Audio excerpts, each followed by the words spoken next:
back, our dear viewers, to our special coverage for the House of Representatives 2025 elections, and that is on its second phase. And back to our dear guest in the studio, Dr. Mohamed Talaat, the parliamentary affairs expert and attorney at law. Dr. Talaat, back to you. Indeed, Egypt is one of the oldest countries in the region having a legislative life. So can we shed light about the history of the political and legislative life in Egypt? Absolutely. As you rightly said, Egypt is the foremost country that has had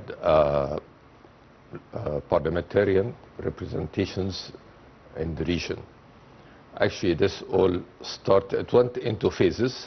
It started in 1805 when a council called the Supreme Council had been founded by the ruler of Egypt at the time, Mohamed Ali.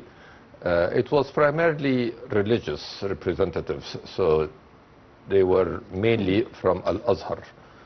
Being, of course, Al-Azhar was the political, religious and political pillar of the political scene at the time. Yeah. Now this got replaced later on in 1866 by Khedive Ismail when he founded the Consultative Representative Council. This was a step forward. And it was composed of representatives appointed by the Khedive, and others have been elected by the mayors, the Omdas, in the different governorates of the country. Yes, and sorry for interruption here, but we are joined by our correspondent from Al Mansoura, Nermeen Abdulrahman. Nermeen, can you update us about the voting process in Al Mansoura? Hello, Mahisti. A very good afternoon. Yes, Mahisti, speaking from Al Mansoura, from the capital of Al Dakhaliya Governorate, and in particular from Shajarat al-Dor Prep School in Al Gala Street here in Mansoura, one of the main streets.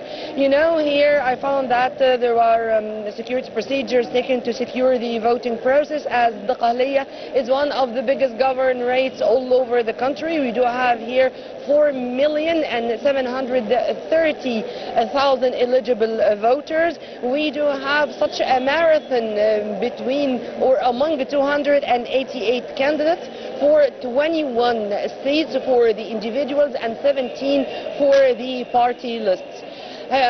General Tariq Marzouk, the governor of Al-Dakhaliya, was very much keen to have inspection tours in different polling stations here in Mansoura and in other cities all over Al-Dakhaliya governorate to make sure that all procedures are taken to facilitate the voting process in front of the candidates all over the province.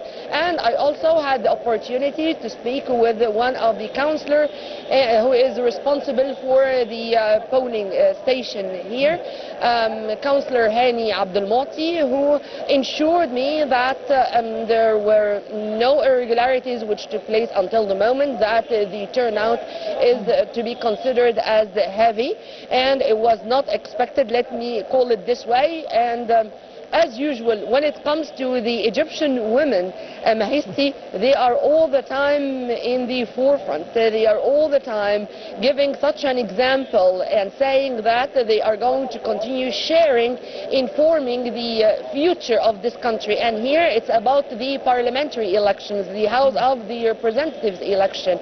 And if this is to say something, it's to say that the political awareness among our Egyptian people is really great, knowing well that what they are doing, it's not only for them or even for this generation, it's also for the coming generations. Mahisti.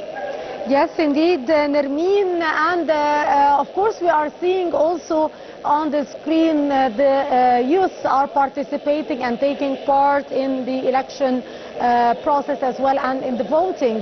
So how do you see the youth participating at Al Mansoura, Nermeen? Yes, Mahesti, I also was keen even to speak with some of them. And by the way, not only the voters, but the volunteers. You know, such occasions, Mahesti, are also sending a number of messages regarding the Egyptian youth. The volunteers who are sharing here in this constitutional process is saying that they're totally aware of their responsibilities, even if they are still undergraduate students, even if they are not going to be paid for that. The culture of volunteering, Mahesti, is really prevailing and all over the country.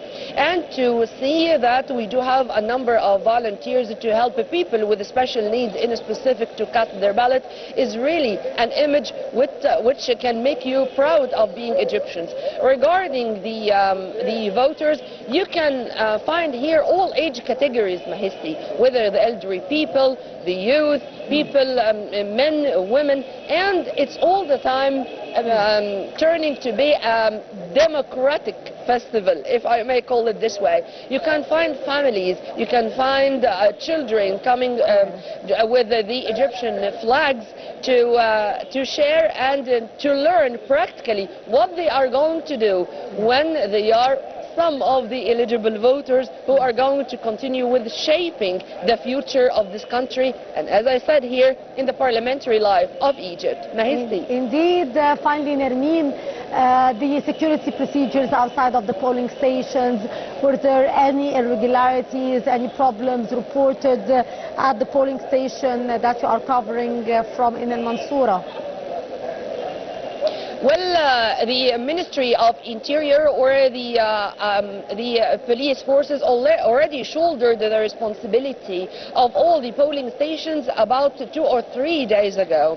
And there is such a fruitful coordination among all concerned bodies, whether it's the governorate or the security personnel. And by the way, Mahesti, since you reminded me of the procedures taking even around the polling stations, it was very much also clear that there is another mission for the medical teams.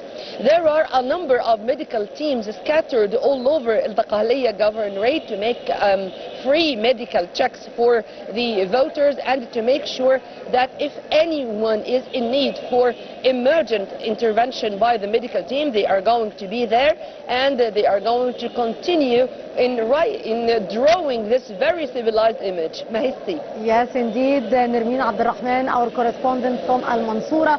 Thank you so much, Nermeen, and we'll be back to you throughout the day for more updates on the voting process from Al-Mansoura. And back to our dear guest in the studio, Dr. Talaat. Doctor, do you have any comment regarding the voting process? It's interesting what we're hearing, that there are no irregularities. So as we said, that the process have been intact from the beginning, and the parameters that have been put in place are proper.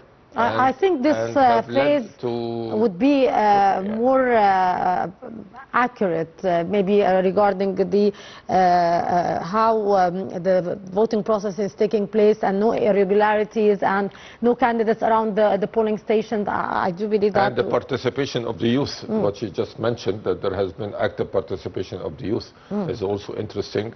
And it builds up on what you were talking about earlier, and that there is definitely a better awareness among the younger generation in this respect. Yes, and back to the history of the political life and the Legislative Council in Egypt, sir.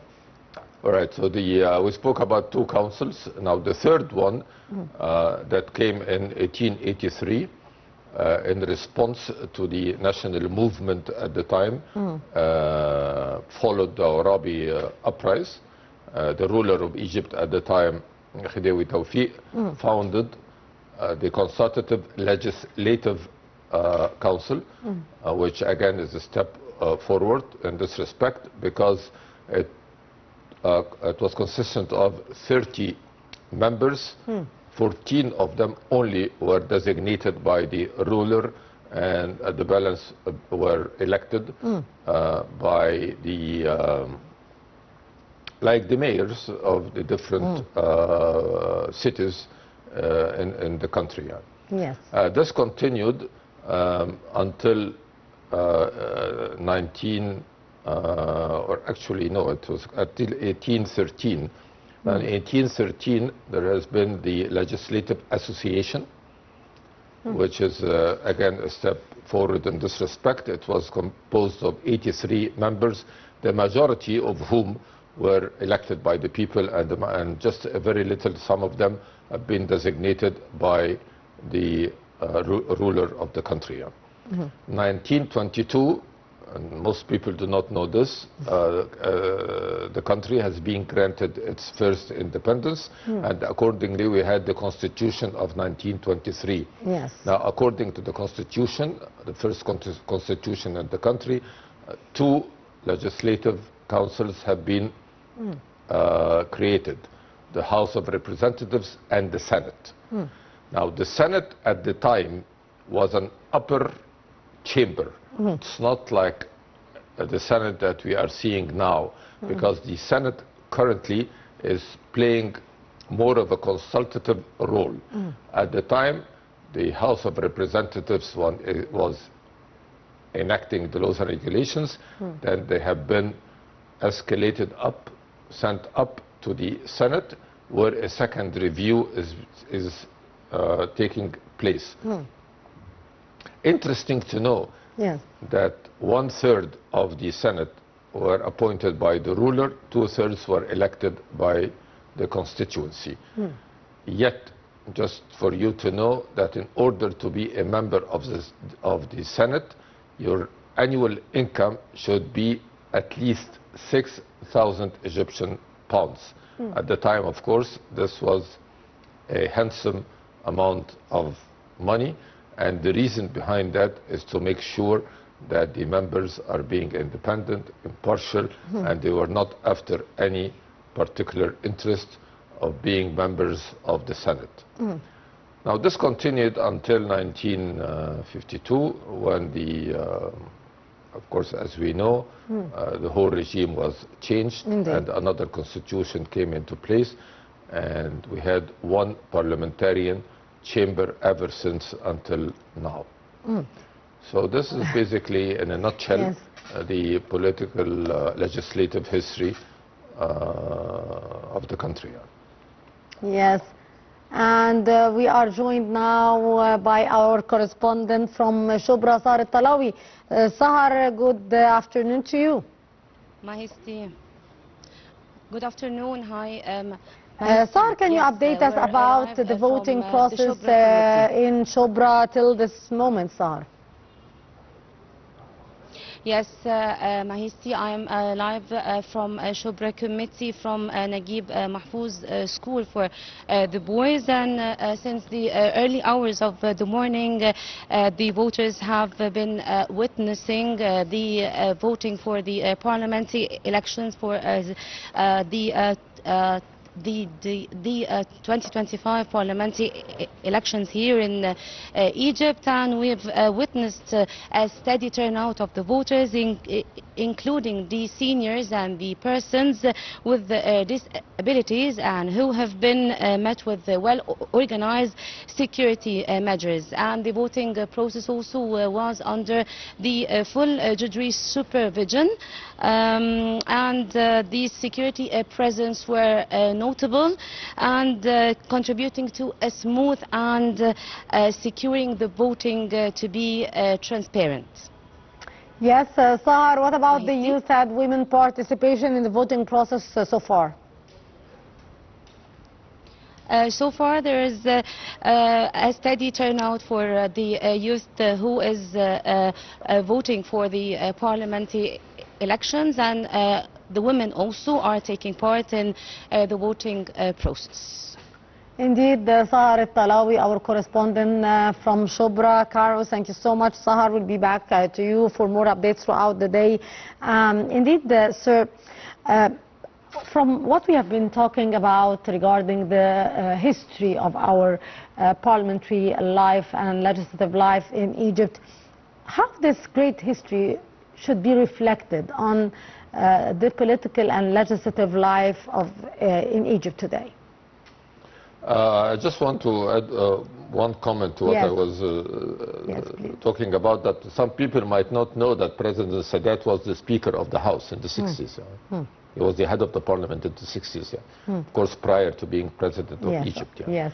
So, I mean, what I'm trying to say that the President of the country was the Speaker of the House, so this indicates that being the Speaker of the House is an important and role that politicians play. Of course. Now, the fact, what you were just mentioning, that people, part of raising awareness that people in Egypt should know that we are the oldest country that has had a parliament, and accordingly this should be an encouragement to the constituency to continue playing a role in the political life. Many of the countries around us have not had such a profound and historical legislative history, and accordingly this should lead people to comprehend it and to continue playing the active role that are being expected from them. Indeed.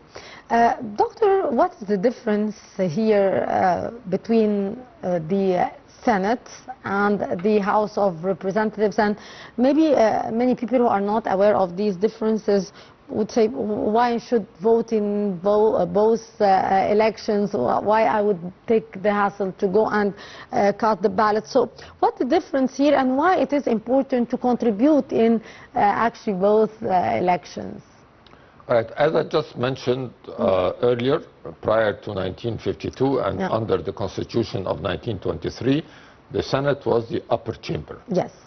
So it was a full-scale parliamentarian chamber. So they had the absolute right to follow up on any legislation being enacted by the House of Representatives. It goes up to the Senate.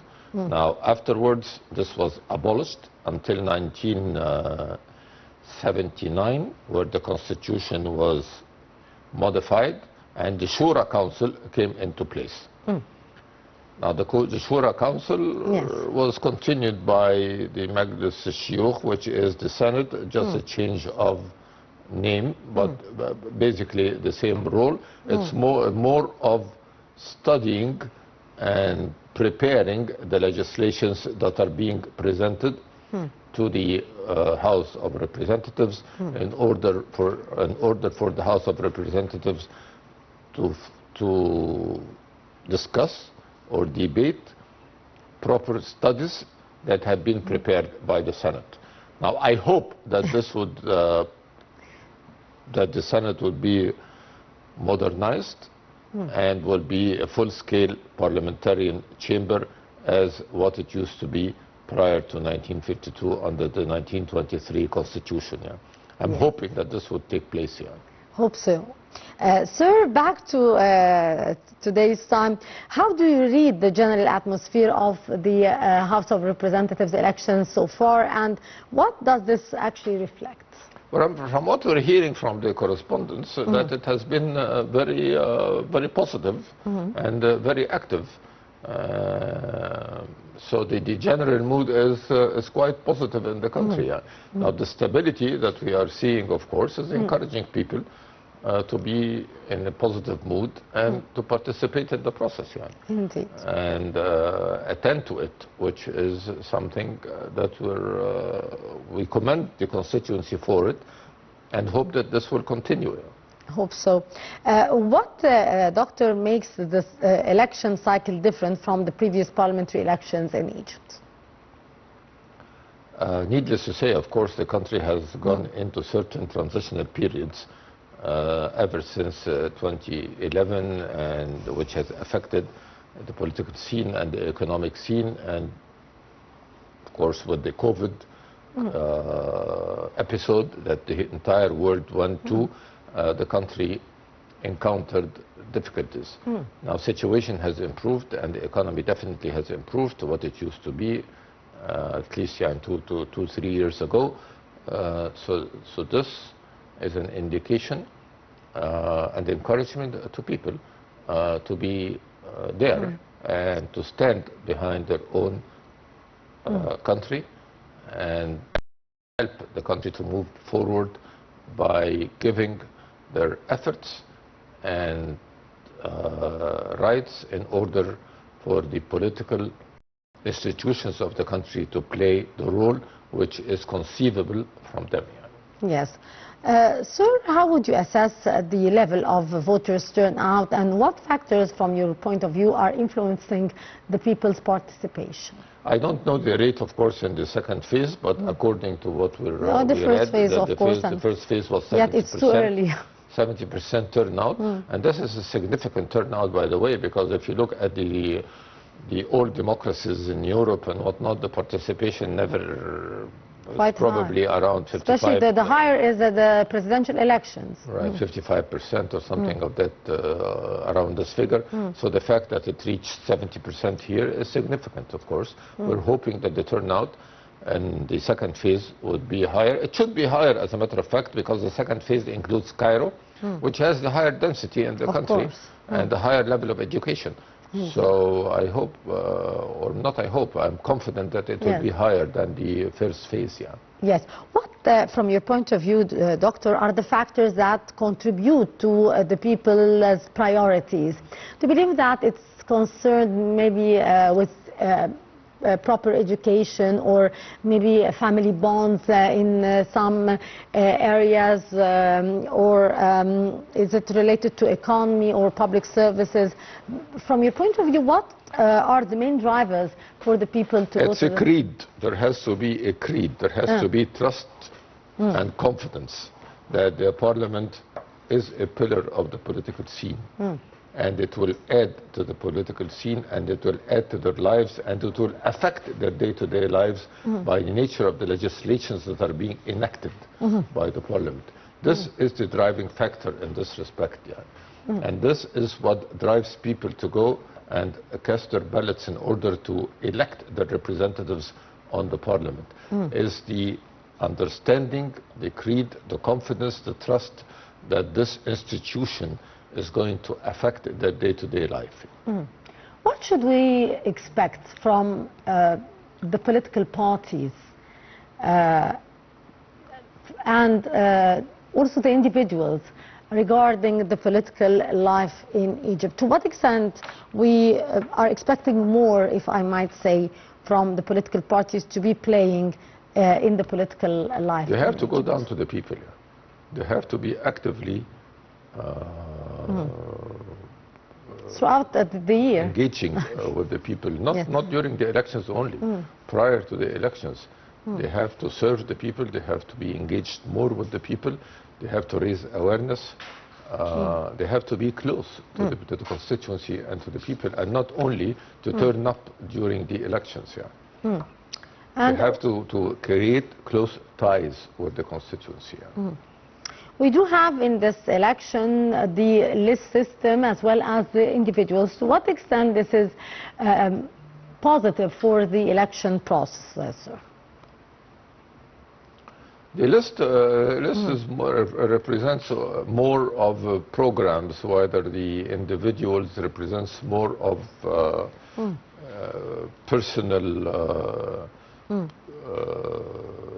program or personal slate of the constituency of the representative himself.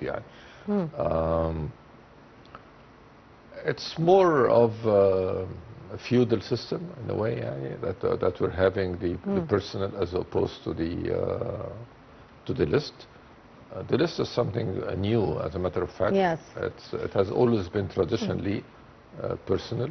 And there are positives and negatives to it, of course. The positives is that you would be able to know the thoughts of the specific candidate and what he personally wishes to do, while the list represents the thought of the parliament, of the party that they are representing. The negative part of the individualistic candidates, of course, that might lead to disagreements among the constituency and the polls, which escalates sometimes into brawls and fights and so forth. And what is your assessment regarding the role of the independents in 2025 parliamentary race? Having an independence, of course, is vital because it balances out and responds sometimes to the thoughts of the majority. It's not always that the majority are right and the minority are wrong.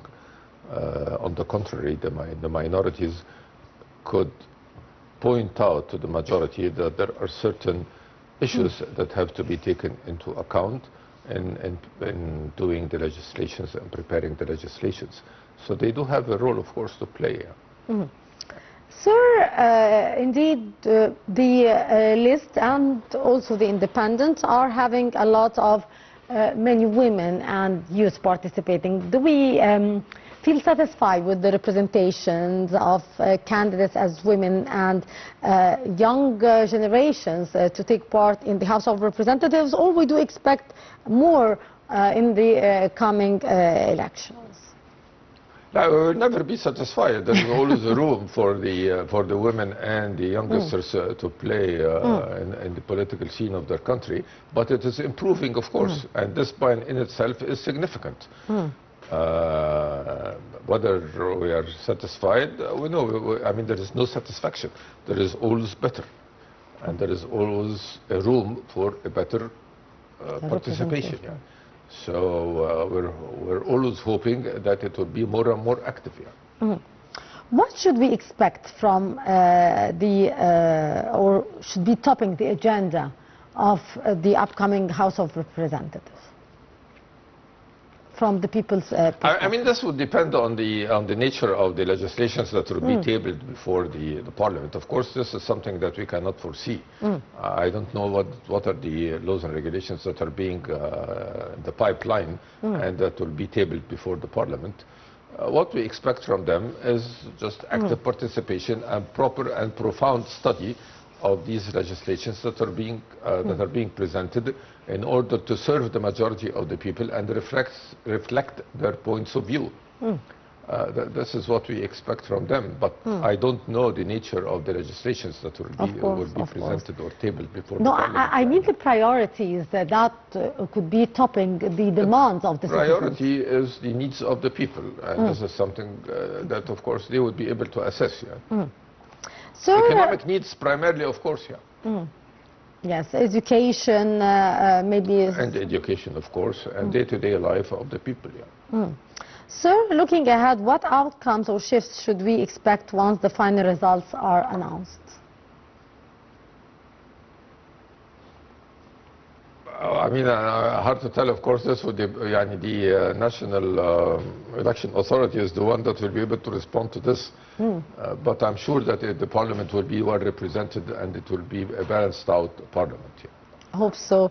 Doctor, indeed, the coverage and back to how to address the citizens, especially the young generation, as many maybe they are not so watching television or press anymore. So how the social media as well should be a tool to increase the people's participation in the elections, especially the young generation? The social media is absolutely important, of course, because it represents a platform for the youngsters, particularly in order to express their points of view. But generally, the media must find creative conduits and media, meaning medium, that in order to reach out to the younger generation and raise awareness to them. They should not sit back and expect that the youngsters will follow the media. The media is the one that has to go and find them and reach out to them and try to educate them and raise awareness among them in order to encourage them to be active in the political scene of their own country. They are the future of the country, and accordingly there has to be focus on them. Yes. The previous days, we witnessed on Friday and Saturday the expats elections. How do you see the importance, sir, of the Egyptian expatriates participating in, taking part in the decision-making in their country? Egyptians are distinct in the sense that they are never detached from their own country. They always like to be attached to their own country. So, of course, having them actively participants is an indication and reflection of this principle that they are never, no matter how many years they live away, they are always following up on their own country and show interest in the process itself. So the fact that there has been a considerable turnout at the polls and the consulates is a reflection of this principle and an indication that they are interested in what's going on in the political scene of their own country. Sir, if we talk about the young generation of the Egyptian expatriates, how do you see here this could be delivered to them as increasing the sense of belonging, especially maybe a lot of the third generations, maybe they do not speak Arabic or they do not come very often to Egypt. So how that could be delivered to them? This would differ. This would differ depending on the region and the world. I mean, those that are in the nearby countries like in the Gulf and Saudi Arabia and so forth, they're close. Of course. And no matter how many years they live there, they still are quite close to the country, and I believe they come quite often to the country. Yep. Now we are talking about particularly the expats that are living in the remote countries like the United States, Australia, Canada, and so forth. Of course, there has to be a focus in creating a proper medium to have them still attached to their own country and create the belonging that we are speaking about. Yes. Unfortunately, some of them might not, of course, speak the language, so we have to address them in the language that they understand and comprehend. And we also have to perhaps establish programs in order to help them to acquire the Arabic language. So the radio stations and televisions and whatnot might consider having simple education systems in order for them to try to gain a bit basics of their own language. So this would help them and assist them to continue being attached to the overall scene in the country, whether it's political or social. Yes. Having them attached to their own country. So this is something that has to be considered as a matter of fact. Yes. We just have to find proper means in order to reach out to them and speak to them in the language that they are in a modern process, in a modern system, in order to get them and try to gain them back to their own country. Indeed. Dr. Mohamed Talaat, our parliamentary affairs expert and attorney at law, thank you so much indeed for being our guest. It was a real pleasure. Thank you so much, sir. You. Our dear viewers, and continuing our special coverage for the House of Representatives elections 2025 here on Nile TV International. Don't go away. Many thanks for watching.